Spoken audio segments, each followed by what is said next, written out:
What's going on? My name is Addison, and in today's video I'm going to show you how to take this white Nike hat here and turn it into this nice rainbow themed Nike hat right here. Super simple process. Let's get started. First things first, we're going to go ahead and take all of our stickers, labels, and inserts off of the hat. That way we don't have anything blocking the spray and making sure we get even coverage. Next thing I want to show y'all is the sprays I'm using, the side dyes, say dyes. I could be saying it right or wrong. Link is in the description. Y'all can find what I'm using. Take a good test spray and we'll get started with this pink.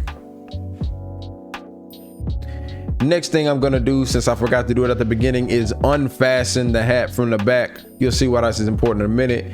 And then we'll get started with this orange spray. The most important thing I want you to notice about this is that I'm spraying at an angle, and that's gonna help create a nice gradient between colors.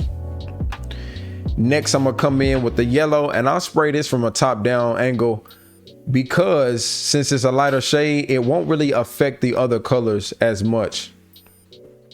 Next, we'll come in with the lime green and again do an angle spray as the color starts to be a little bit more vibrant, and we'll finish things off with the blue.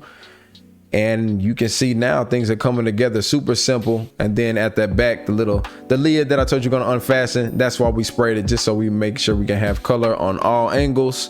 And then to finish things out, I'll come back in again with the yellow to smooth the gradient out. And as I said, guys, this is a super simple process. I'm excited to see how y'all's hat dyeing goes. Again, it is your boy Addison, and I will catch you guys on the next video. Peace.